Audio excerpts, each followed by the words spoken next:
Welcome again to the Ethical Hiring Trends, which is going to delve into navigating talent selection and advancing your career in the age of AI with our presenter, Khadija Excel. My name is Peter Gay Smile, and I'm a recent graduate of the Masters in IO Psych program here at CUNYSPS. Before we get into the presentation, however, we're just going to get a few announcements out the way to get us all on the same page before we get started.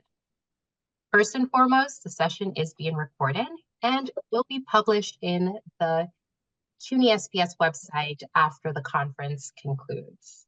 I am going to allow others to get in just so that they're able to hear the announcements as well. Welcome to those who just joined us. We are just in the announcement section of the presentation, and then we'll get started as soon as possible. So please keep your microphones muted to avoid any disruptions throughout the session. Closed captions have been enabled for accessibility. We do ask that unless it's during the interaction time, the 2 interaction sessions that Kay will establish, that you save your questions to the end of the presentation, which will give you time to ask questions. Feel free to put them in the chat throughout the presentation, however. Whether your camera is on or off, we do ask that you be mentally present and stay engaged throughout. This is, of course, a learning environment, so we encourage you to share both your thoughts, your experiences, ask as many questions, so we can all learn together. And lastly, don't forget, we are running a conference raffle. I'll share how to enter at the very end of the session. With that said, I am excited to introduce our presenter for Ethical Hiring Trends, Khadija Excel, also known as Kay. Thank you, Peter Gay. Of course. Don't worry. I totally have so much more that I want to tell them about you. I promise I'll be quick. Okay.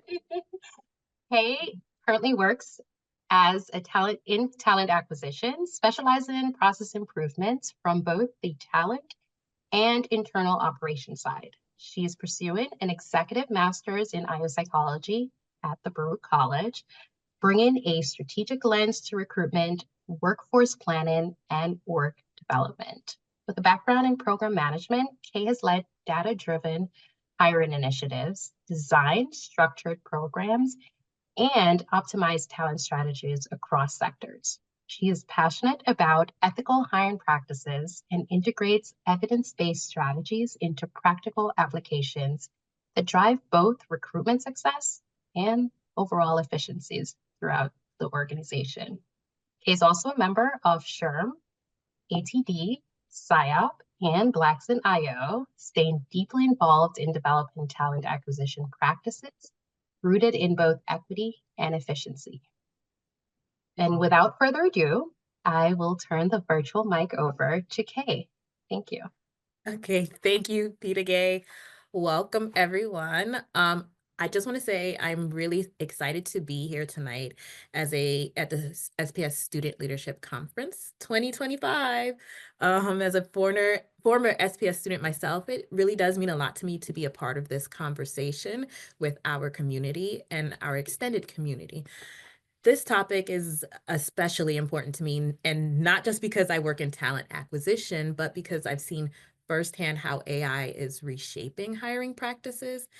And it's not just me noticing, it's everywhere. I just came back from a conference, the PSYOP conference, which is the Society of Industrial Organizational Psychologists. And it's one of the largest gatherings of IO psychology professionals. And IO psychology is the psychology of work. So anything pertaining to work, we're on it, we're in it, we're thinking about it. AI had more sessions than any other topic. And this was a conference attended by over 6,000 people, several thousand sessions. So AI is at the forefront of everyone's mind. And that tells you how urgent and relevant this conversation we're about to have is, and not just for organizations, but for students and future leaders. So I want to give you a quick look at our agenda, which is what we'll cover tonight. And you don't have to worry, there will be no surprise quizzes from our AI overlords taking over the Zoom room. But what we'll start with is what AI in hiring actually looks like, because I want to be honest about this. It does feel like magic, and sometimes it feels like we have no idea what's going on and a robot ghosted us. But that's not, we don't have to fear it anymore. Then we'll talk about ethics, because even the smartest technology needs to have a moral compass guided by humans. And then we'll walk through a real world scenario together. And after that, I'll share some practical ways to make sure your resume doesn't get eaten up by an algorithm. And then we'll wrap up with our Q&A. So make sure to put your burning questions or even mildly curious thoughts in the chat. So I want you to take a moment to think about where you've seen or heard about AI in hiring, maybe on LinkedIn, TikTok, or even a recent job application, because I want to see what comes to mind first. And you can put this in the chat, and there are no wrong answers. And we're going to do this exercise together because this will help us understand how we currently collectively think about AI and its reach in recruitment, which is something most people will experience in their life. If you're going to look for a job, you're going through a recruitment process. So go ahead and drop your answers in the chat. Peter Gay will help me out by reading out a few, and then we'll unpack them together. And bonus points if you name an actual tool or tech that you've seen in the recruitment process for AI. We'll give it a few minutes, a minute or two, and then we'll start reading out some of the answers. All right, the answers are already started coming in. Okay. So from Charmaine, craft and job descriptions to post. Dennis with ATS scanning resumes. Call with LinkedIn. Amy to filter resume. Jennifer, higher view candidate screening. There you Ken, go. live binder. Yanellis, I'm sorry if I mispronounced that. LinkedIn.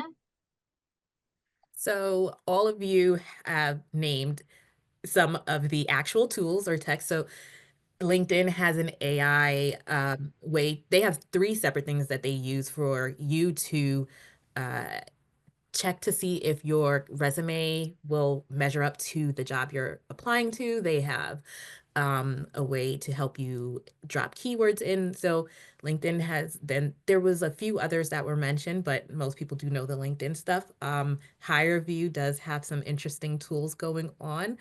And so we're all familiar with it. I just wanted to see if there was anyone who's like, "I haven't seen it." So I think we have a good idea about it. So we'll move on to the next part then. So I want to take a moment to talk about what AI is not. And that is that it does not make your decision. It does not make hiring decisions. AI is not all knowing, and it's definitely not always accurate. And the reason I want to say that is because people tend to have a feeling now that ATS systems are here that AI, they can't get past the algorithm. But AI does not make the final decision. The AI will scan your resume and it will search for keywords, but your resume still does go to, it goes through a server, and on the other end, there is someone who ultimately makes the final decision most of the time. I will admit that there are some times where if it doesn't have those keywords, it will not get past that. But that probably means that's just not the right fit for you unless you're trying to make a pivot. And in that case, that would be up to you to explain in your resume how you align with that role. But it's always important to keep in mind that at least not yet, it doesn't make all the decisions. And now let's talk about what AI is in hiring. Can we pause for a moment? I have a little bit of a technical difficulty here. Oh, what just happened here? Okay.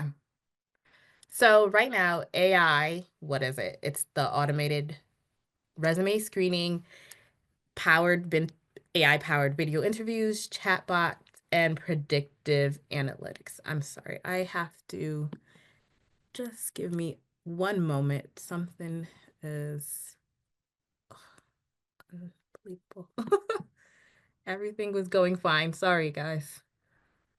My slides have jumped out of order.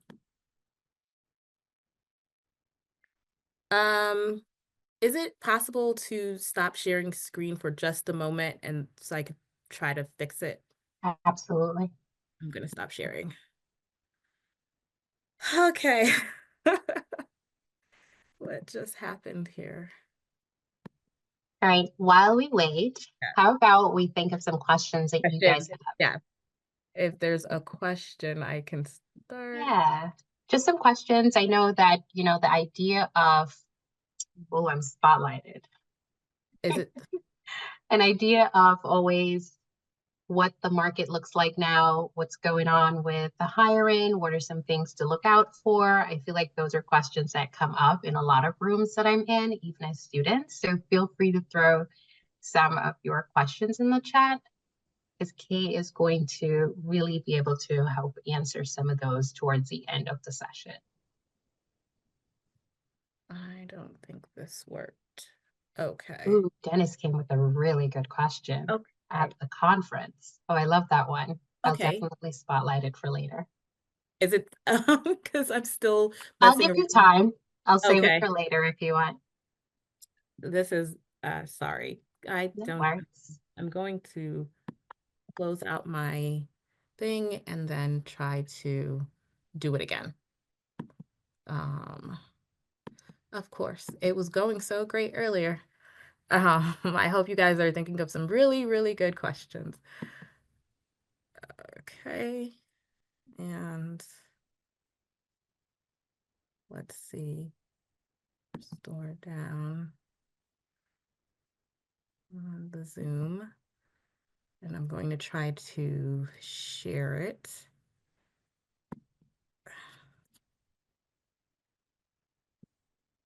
Okay.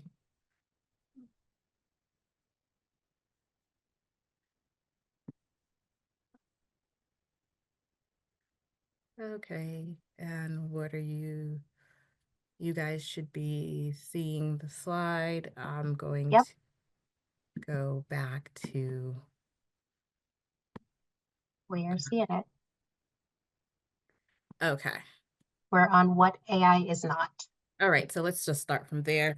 AI does not make all the decisions, once again, because it doesn't have empathy and compassion, and it doesn't understand what is passionate about you. So that is why we don't let AI make all the decisions as yet.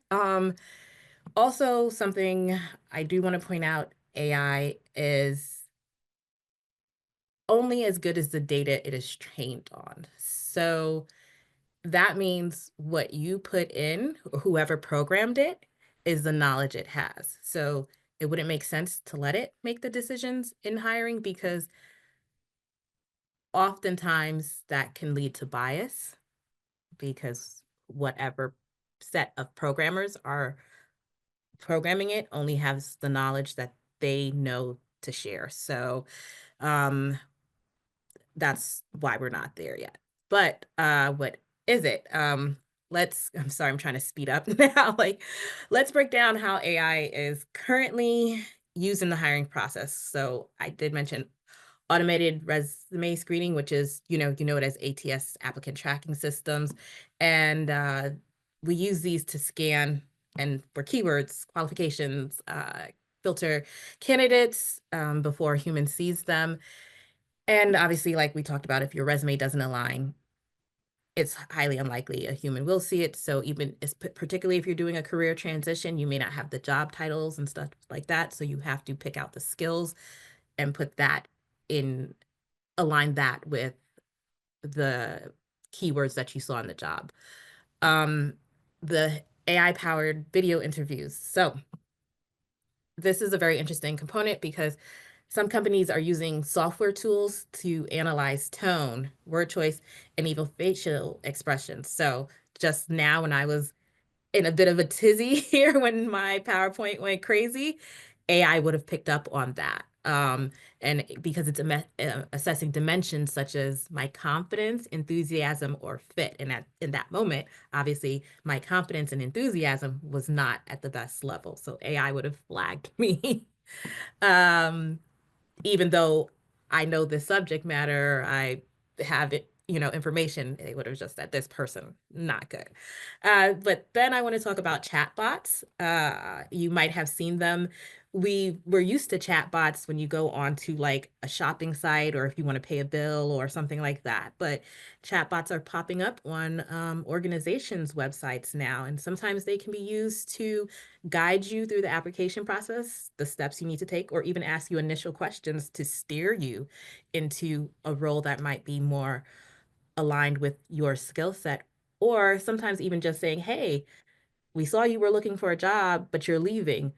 Why don't you give us your information? What are you interested in? So chatbots are used often in the early stages to answer questions for candidates or ask you questions, and usually it's before your resume submission.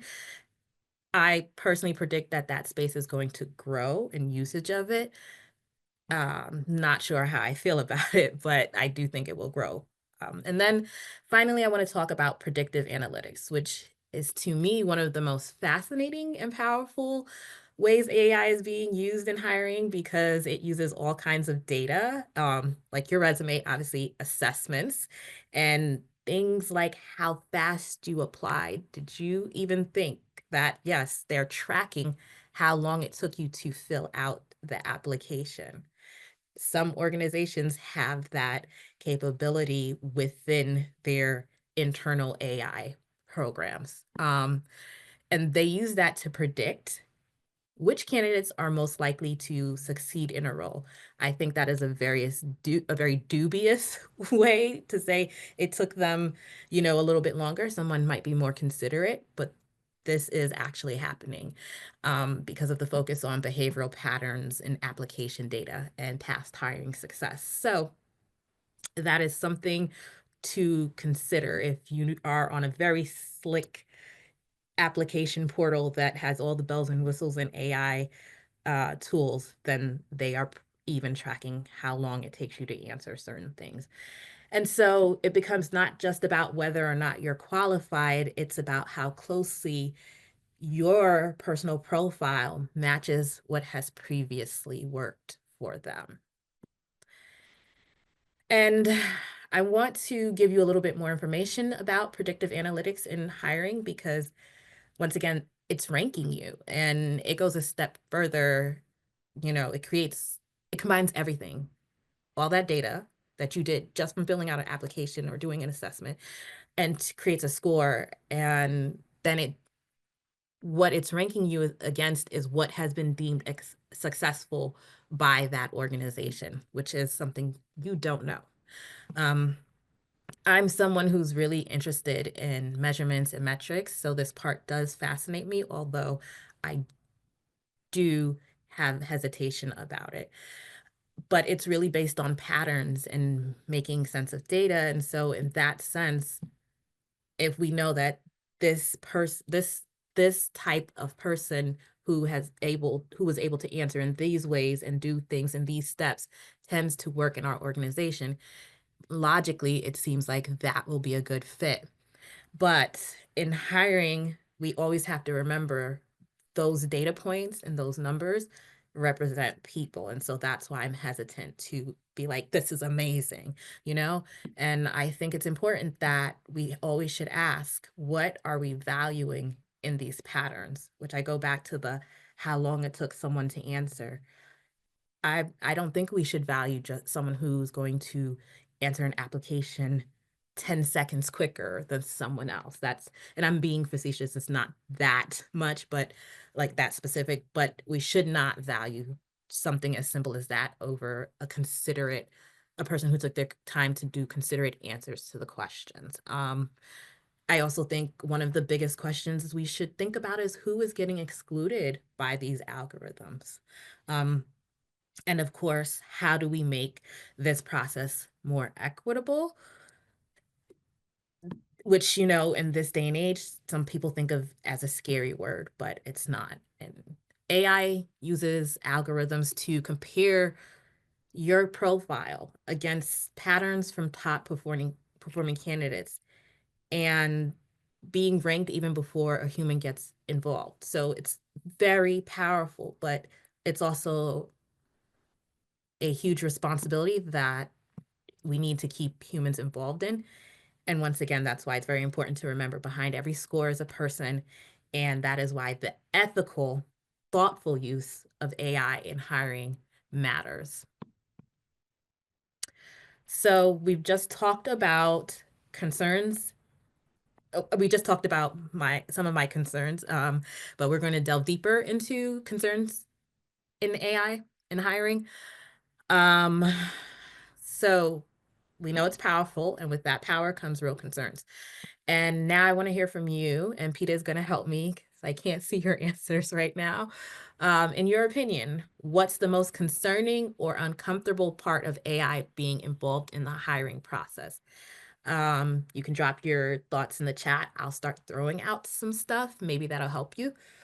It could be, are your concerns surrounding fairness? Are they about privacy? Is there something else that makes you very uncomfortable with AI in the hiring process?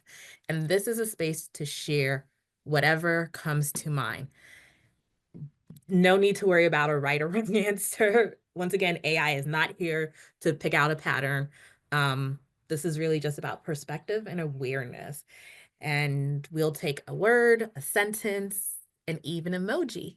I don't if you have an emoji to reflect your thoughts. So go ahead. All right. So the answers have already started coming in. Great. I'm going to skip just for everyone to know we are going to go back to the questions that you have in the chat. I'm just going to focus on the response to the question being asked right now, but I'll scan right back up when the time comes. So we have, it sounds very superficial. It can probably find everything out about you, who your friends are, something you posted or said decades ago. I really don't like the keyword match percentile, and I'm just reading them off as they come in. In order to get an interview with a human, you will need to pass the interview with AI first. That's one of them. Another person said biases of AI. Yeah. Another, it takes a human out of human resources. That concerns me the most. Another Oh, participant says, oh, go ahead. no, these are Oh, all wonderful, valid concerns. They're all right. Keep going. the bar is too high. And someone says hiring bias against people with disabilities. And just another, being hyper scrutinized for things that may not truly relate to the job description. You guys hit the nail on the head with all of the ethical concerns and all of these are concerns. If you're an organization who is concerned about equity, who's concerned about fair processes, these are things that are being talked about in the HR rooms. So you hit the nail on the head, and I thank you for dropping your thoughts there. We're going to move on. And I'm going to give you a little bit of information, even though I figured you'd get them, but we'll just discuss them a little bit. So as you said, bias and discrimination, lack of transparency, data issues. So these are some of the most common and serious concerns raised when it comes to AI and hiring. And all of them came up in the chat. So, you know, what that tells me is that we're all thinking about this critically. So let's go over them really quickly. Bias and discrimination. AI learns from historical data, which we discussed. But there's another component in this historical data aspect that can bias it because things we don't think about, such as certain schools, zip codes, or even names I'm sure everyone thinks about. Like it because of who trained it, it'll reinforce those patterns instead of correcting it. AI doesn't correct itself. It needs the human, and somebody brought up the human and human resources, right? It needs the human to do that. Transparency. So a lot of these systems, it feels like it's a black box, right? We don't know what data is being used and how decisions are being made. And as a candidate, that's very frustrating. And you can't even challenge it because it just is a part of the process now. So we in recruitment, there's a big push to make sure that the we can lessen the burden or the concern in other ways. So for instance, we they're not going to stop using AI there. So maybe we can use the AI to make the process at least a little bit quicker. So we're not going to remove it, but we can maybe make another part of the process better, which there's a trade-off. But that's kind of one of the things I've heard what people are doing with AI to kind of just make the candidate experience a little bit more tolerable, because right now it's not fun. Um, we'll go on to privacy. Many tools, we all know there's many tools that collect our behavioral data, your voice tone, facial expressions. I know you guys are on TikTok, some of you're on the Facebooks and all of the things, the social medias, all of your information is being collected there, but you are hopefully aware that you are giving that information away. You're not necessarily thinking about that when you're doing these interviews, particularly like the video interviews. There's some of them where, okay, your face isn't shown, you're just staring into a screen, but your voice and your inflection, right? Your tones are being captured. Um, and you don't know how or where it's stored. You don't know what server it's sitting on in what valley, right? It's not really explained to you. So there's a big concern about privacy, that there's no way to walk it back now. So while these concerns are valid, it doesn't mean we shouldn't use AI, but it does mean, particularly in the hiring space, we have to use it thoughtfully, and we should be letting candidates know as much as possible about it. Whether the organizations you apply to or not are doing that, that's every organization has their own policy. So that's why I'm glad you're here, because you'll think about this the next time you look at it and it tells you to do this video or, a vocal interview. Maybe you'll read the policy if they share it with you, which they should be. And let's move on. I don't want to be like being the scaring everyone away from AI, but those are real things. So I want to give you a scenario, a real world scenario. Imagine a company using AI to filter resumes, and over time, it consistently filters out candidates with employment gaps or non-traditional experience. And you know plenty of people with non-traditional experience or employment gaps, such as a stay-at-home parent, career switchers, uh, maybe you took time off for health, or the person took time off for health or caregiving reasons. In the chat, what might be the benefits of using a system like this? And what are the risks? And is the system fair? Now, you could also use a Zoom reaction, thumbs up, if you're like, yeah, it's a good idea to use this system, thumbs down if you think it's not fair. And you can, if you're thinking it depends, you're in that camp, just do a different emoji or something like that. And Peter Gay will let me know how the chat is going. Yeah. So Mike already shared things, the biases that will be attached to it. I see Caesar with a surprise face emoji. It depends. As IO psychologists, we love that phrase. So Yeah. there are, it can sound scary. The more you know, it can sound scary, yes. But I do want people to understand there's benefits and there's risks. So let me know if you think everybody has dropped in and we can move on to the next. I think for some people say no, some people had a thumbs down Thumbs down, emoji, a sad face, bad and face. someone says, I'm also surprised. I thought we were over being critical of gaps. I don't fully understand that And one. I'm sorry. Could yes, you go ahead? we can talk about that.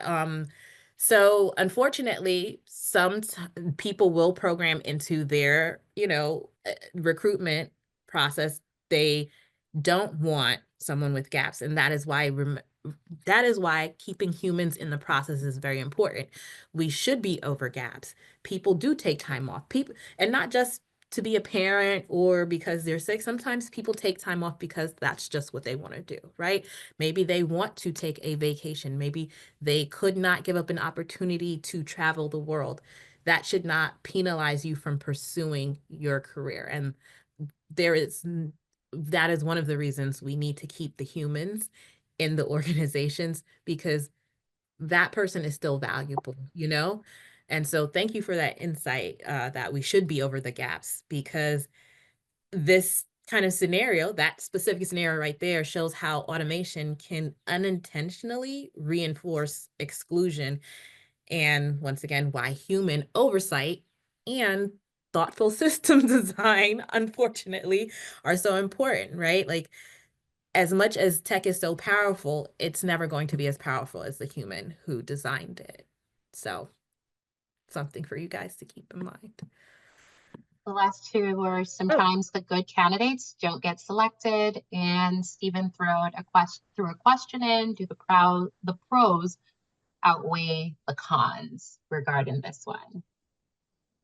so, th- you know, the pros, I can't say where I stand on it yet. I think I'm fully in the middle, right?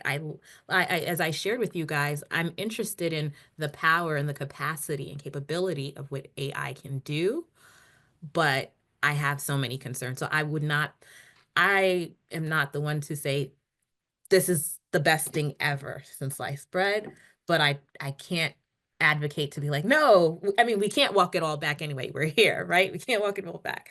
But I wouldn't say no, we should stop now.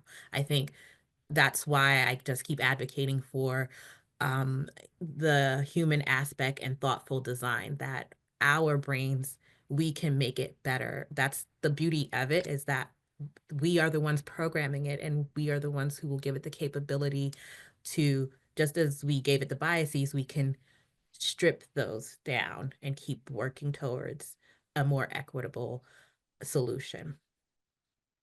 Okay, so we are going to keep going. So how to navigate AI in the job search. I'm sure that this might be something people are interested in. And it was mentioned earlier, keywords, right? So I was like, I don't like the keywords. So let's talk about how to work with AI, instead of fighting against it. And as you know, most companies do use some version of an ATS, applicant tracking system, which is before the human even sees your resume. So the key thing that everyone thinks about is, how do I get past these systems? Match keywords. And I don't mean specifically matching, because that's just, even that will look, it'll ping to, like, if it's 100% match, you might get past, but then by the time it gets to that human, they're going to know that all you did was run it through a system to just try to be exactly. So you're crafting your story with the keywords is important. And the phrase there is your story, right? Pick out the skills and your experiences that align where you can use those keywords. So match the keywords from the job postings. So don't copy, but reflect the language in your experiences, okay? I'm going to tell you something that I hate it for all of us.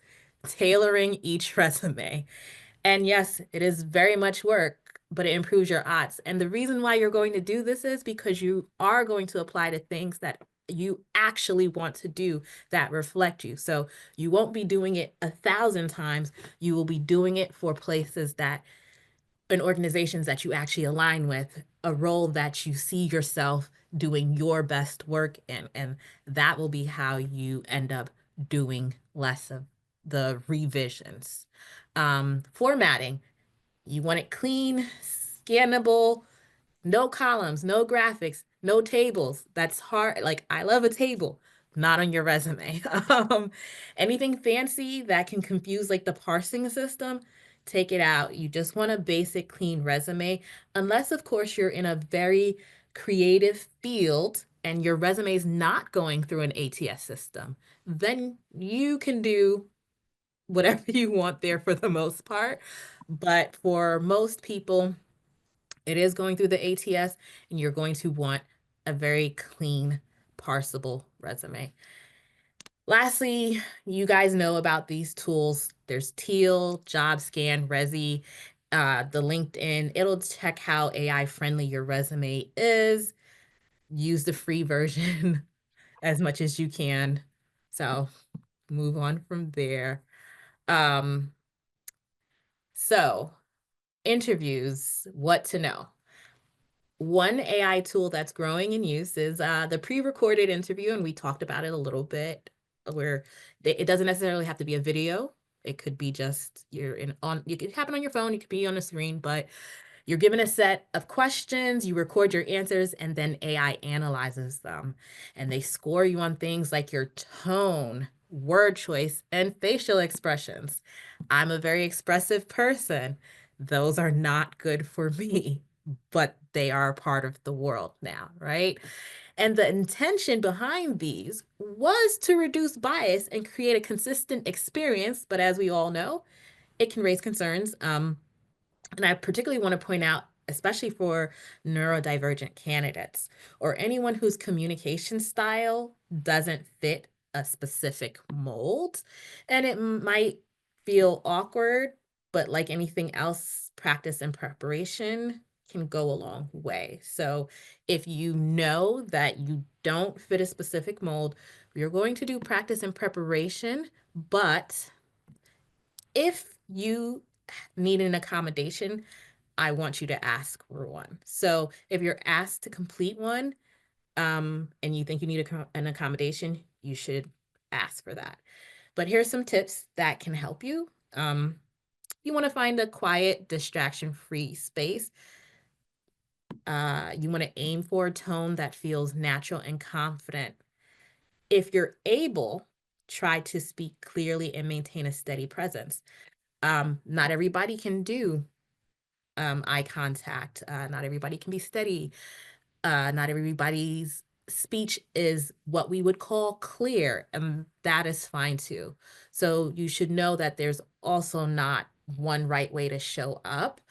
I I think I really want to drive home that not everyone can or should be expected to make eye contact or speak in a specific way.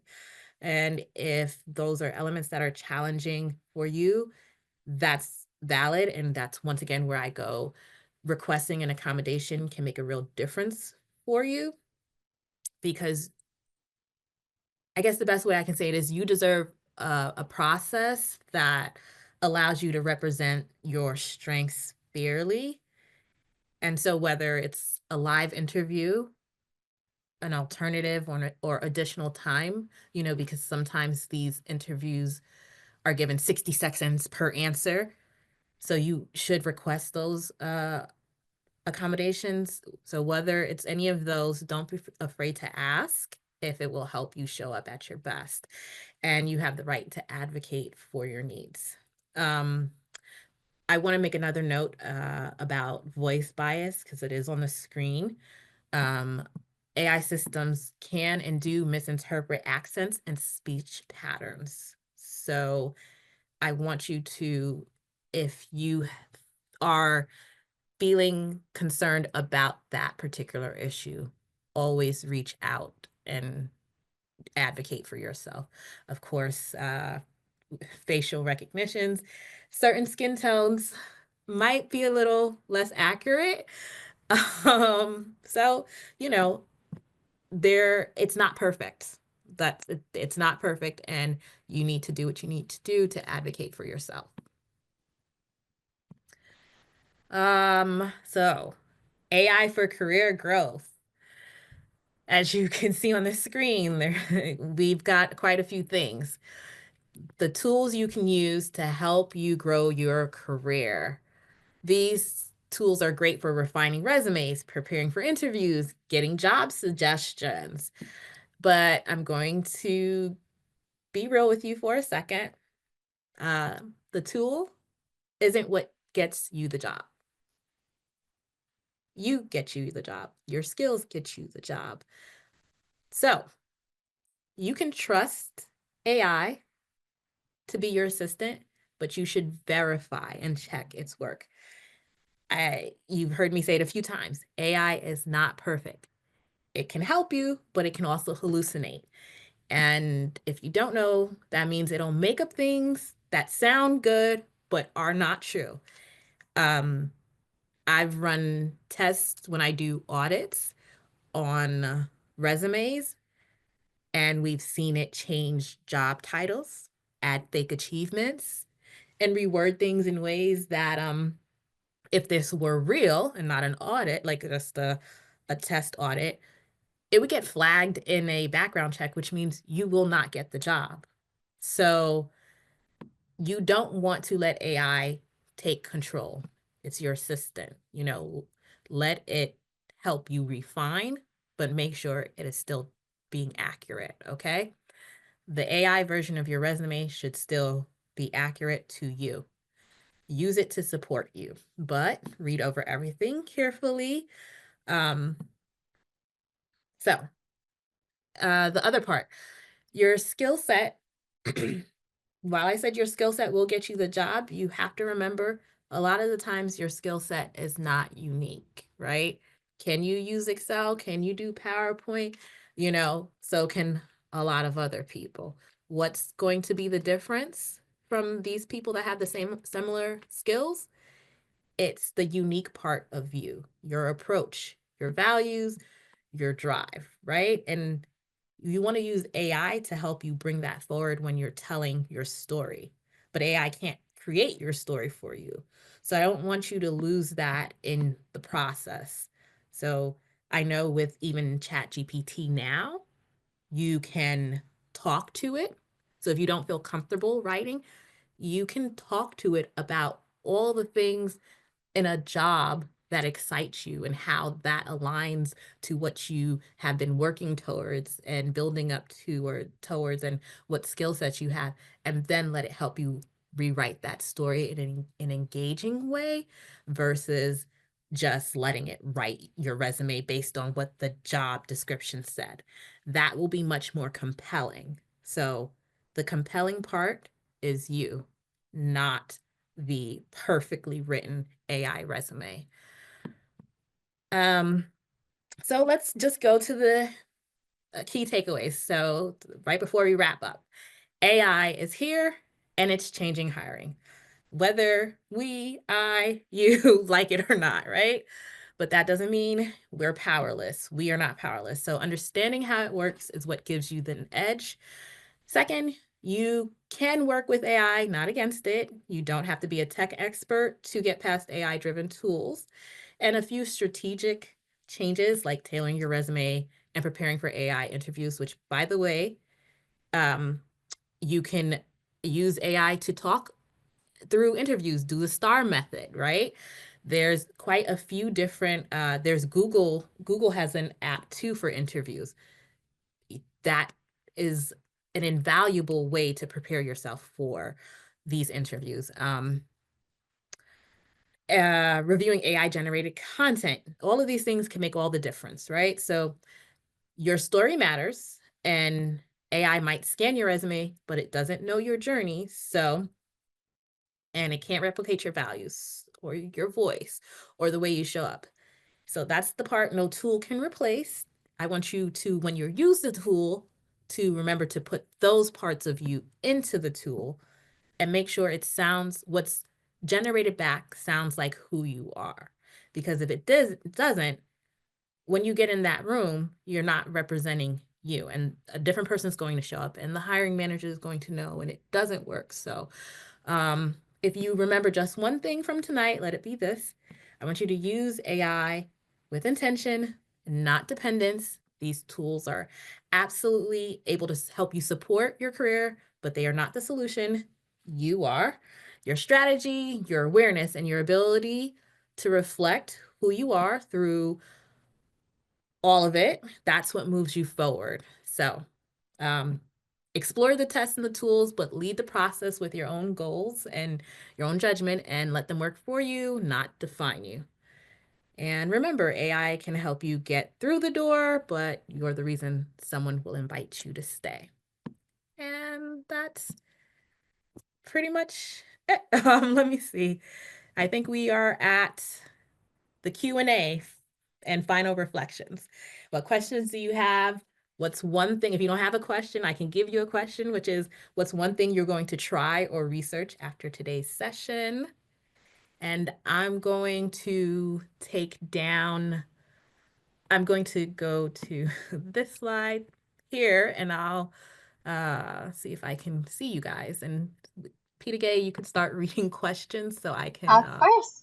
while I So try. I am ready. I copied down some of the ones we had from earlier so Okay. that we can get to the earlier ones as well as promised. So for the first, we had Dennis with at the conference, which you mentioned the SciUp conference. Mhm. What was the most talked about AI tool that you heard of or discussed at the conference?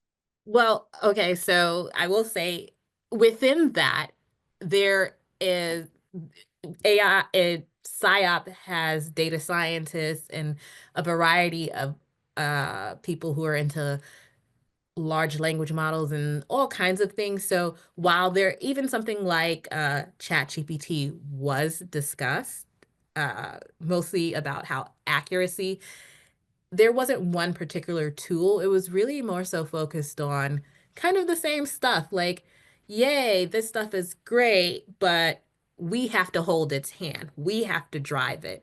We, meaning humans, we can't pretend that it can do everything. It's the greatest thing ever. So I wouldn't say there was a focus on one specific tool because everyone's using it for different things. For instance, Procter and Gamble has their own internal AI that they're building out, or they've built out particularly for candidates. But one of the things they discussed they were focused on was making sure that their AI did not judge neurodiverse candidates with bias. So theirs is built specifically to ensure and lower the bias. And that was very interesting to me. But it's such a broad, vast range of the different uses of AI. So I can't say there's one tool. Wow, that's amazing. You know what? It crossed my mind just now, the idea of understanding the value of the company you are Yeah. applying to. That's I'm why I so said think thank you about for that. aligning. You got to align you with the company. That's what you can use AI for. Like that's why I said tell it your story. If you're going to use it, tell it your story. So yeah. I love that. Thank you. So Nasreen asks if AI tools are picking up keywords, is the candidate expected to change each time they submit an application? Seems unrealistic, especially with mass layoffs. Absolutely. So, yes. And once again, that's where we go back to, unfortunately, alignment, right? And now I'm going to be a little bit real with you. If you were just laid off, you're like, I'm applying to anything and everything moving, right? As soon as it pops up on LinkedIn or Indeed, that's a new job I'm applying. I get that feeling. The thing is, you might get in with a mass produced resume, so to speak, but are you going to be happy in that organization? Are you going to move up? So if you are planning, when we are thinking of our career path, you have to be much more intentional. So I would never tell someone who's like, I'm unemployed, I need a job right now because I have bills to pay, not to do something that they felt the need to. But what I'm saying is the ones that excite you. We've all seen those roles that you're like, this is for me. That's where you take that time to make sure you are crafting that resume to tell your story. And then you can use AI to help you refine it and have the keywords. If you want to blast your resume to a bunch of jobs that you're just like, I just need a job and I don't care about these, that's different. But the ones that it moves you, you're like, I want to be there. Take the time for that because you want to stand out to them. Thank you so much for sharing. The next question up is from Mike. Is it worth outsourcing a resume to an HR specialist to better tailor it to a job position, or can AI tools handle everything? Well, okay, so can AI help you create a very tailored resume? Yes. Um, Before my slides went crazy and I had to just wing it a little bit with you guys, I was going to show you my slides because before the presentation, I uploaded all of my speaker notes into it. And what AI did was they distilled it down to basically when I did a run through of it, it took less than 15 minutes to say everything I had on my speaker notes. So they drilled down, but that means they also took away the essence of a lot of things. So I don't think you want to rely on the AI. What you want to do is give it as much information as possible and let it know what's very important to you, right? And if what it spits back out doesn't reflect what you feel is important to you, then do a revision, just like you would do a revision. I see is Mike raising his hand again? I I Yes. think Yeah, raising his hand. sorry, I want to make a remark, but at the same time, we were talking about privacy.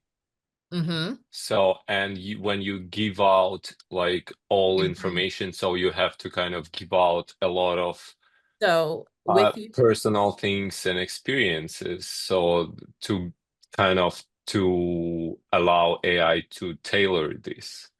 yeah, So that's kind of flip coin. it is so this advice is really only for someone who's going to upload their resume into AI anyway. If you are now, you don't have to put your name. You don't have to put uh identifying factors such as the name of the company. You can just do role and the things, your task and accomplishments. You could do it that way if you want to keep some of your privacy. Um, but you are going to need to give it some information if you want it to be tailored and to be telling a crafted story about your experience. You are going to have to give it some information. Now, you can go to another person and you can pay them. You can pay a professional. There's no guarantee that they're going to get it just right either. The truth of the matter is, it doesn't matter whether it's AI, yourself, or another person. No one can guarantee you a role because of the resume they made for you, because it still has to go to the organization. So if I'm a student who is trying to ensure that maybe I have limited resources, maybe I take my chance with um chat gpt or the LinkedIn resume. If your information is on LinkedIn, they already have parsed through all of your privacy information anyway, so you can use their resources. It is a roll of the dice and you have to make those decisions. All right, thank you so much. So I have another question from Stephen. Do you think there's a balance companies should strike between using AI and maintaining human jobs? Absolutely. Absolutely. um I I understand. See, what it became a double-edged sword, right? With the use of AI, that means what a role that maybe 100 people would apply for before, now several thousand people are applying for. So now we need the AI to go through all those resumes because no recruiting department has enough sets of eyes to read all of those resumes, right? So it's a cycle.